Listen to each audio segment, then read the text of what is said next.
Hello student, फिर से स्वागत है आपका मेरे यूट्यूब चैनल पर जिसका नाम है मीनाक्षी राजपूत। और इस वीडियो में मैं आपको हिंदी ग्रामर पढ़ाऊंगी। हिंदी ग्रामर में हमारा समास चल रहे हैं और आज का जो हमारा टॉपिक है वो है हमारा समास का ही है। समास के प्रकार जिसको हम क्या कहते हैं, कर्मधारय समास। कर्मधारय समास के बारे में आज आपको करवाऊँगी। ठीक है, एक मिनट।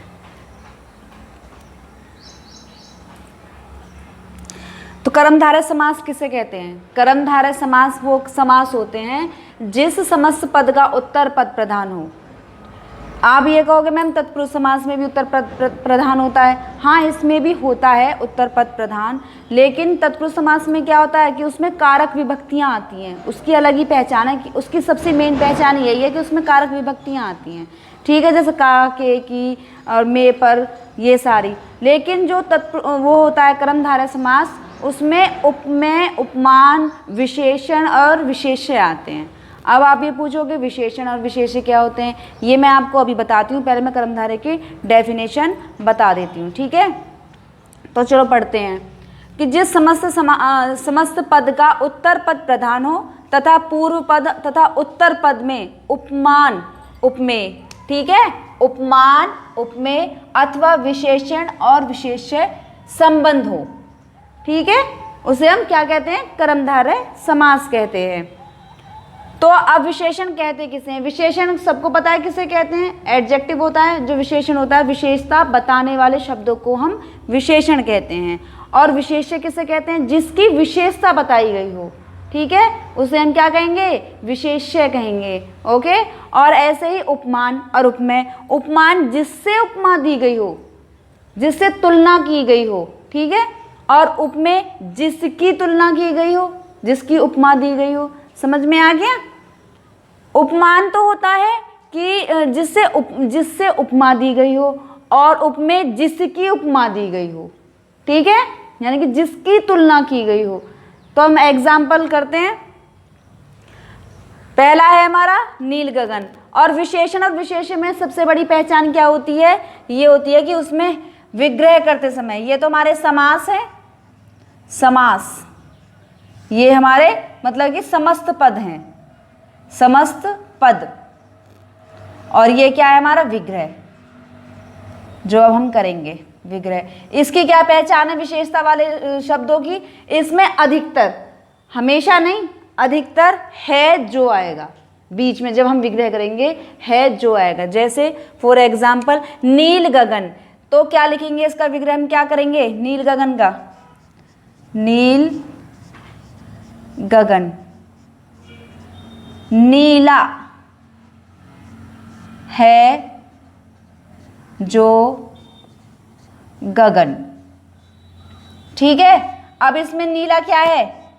विशेषण शब्द ही तो है नीला, तो नीला विशेषण शब्द हो गया। और गगन क्या हो गया? विशेष्य। किसके लिए कहा गया है? गगन के लिए। क्या कहा गया है? नीला कहा गया है।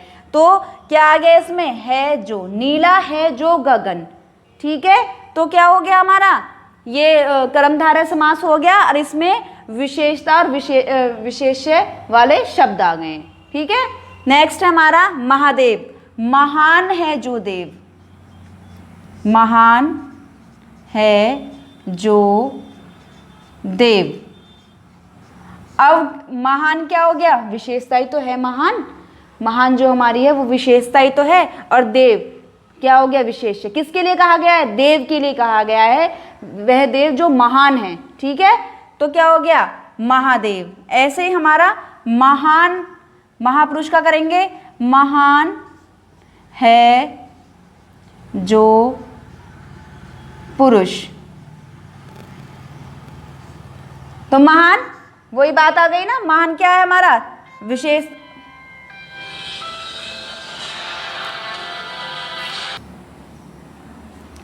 तो हमारा ये क्या हो गया? महान है जो पुरुष। तो कौन किसके लिए कहा गया? विशेष्य हमारा क्या है? पुरुष। और विशेषता क्या है? महान। तो ये वाला आपको समझ में आ गया कॉलम? क्या बताया था मैंने? विशेषण और विशेष्य। नेक्स्ट है हमारा उपमान और उपमेय। तो उपमान में मैंने क्या बताया? जिससे उपमा दी जाए, ठीक है। जैसे पहला एग्जांपल है कनक लता, तो कनक के समान लता, इसमें कौन से शब्द आएंगे? के समान।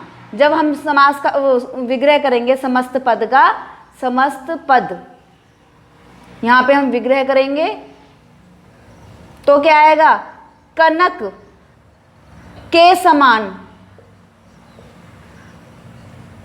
लता। ठीक है, आगे के समान लता, यानी कि कनक क्या है इसमें, कि जिससे उपमा की गई है, कनक हमारा उपमान है, और किससे की गई है, लता, यानी कि उपमेय से। किसकी की गई है, जिसकी उपमा की गई है, यानी कि लता की गई है। ठीक है, लता की तो की गई है, लता किसके समान है, कनक के समान है। ऐसे ही चंद्रमुख, अब ये भी इसमें जो उत्तर पद और ये वो होते हैं, पूर्व पद, उत्तर पद और पूर्व पद जो होते हैं, ये आगे पीछे भी आ सकते हैं। अब मुख किसके समान बताया गया है, चंद्र के समान है जो मुख, चंद्र के समान है, चंद्र के समान मुख, खाली चंद्र के समान मुख। ठीक है, तो किसके समान बताया गया है, मुख, चंद्र के समान। तो हमारी किससे उपमा की गई है, मुख की, किससे की गई है, चंद्र के समान, यानी कि चंदा के समान। ठीक है, चंद्र से की गई है। ऐसे ही चरण कमल, अब इसमें ये चरण इधर आ गया, इधर मुख था, पीछे था ये, लेकिन अब यहाँ पे चरण के बारे में, मतलब चरण की तुलना की जा रही है, किससे, कमल से की जा रही है, कमल की तुलना चरण से की जा रही है, तो ये आगे पीछे हो सकते हैं, है ना। और इसमें के समान अधिकतर आते हैं, हमेशा नहीं आते हैं, अधिकतर आते हैं। मैं ये नहीं कह रही कि हमेशा ही यही आएंगे, अधिकतर आएंगे। लेकिन जैसे कमल के समान चरण,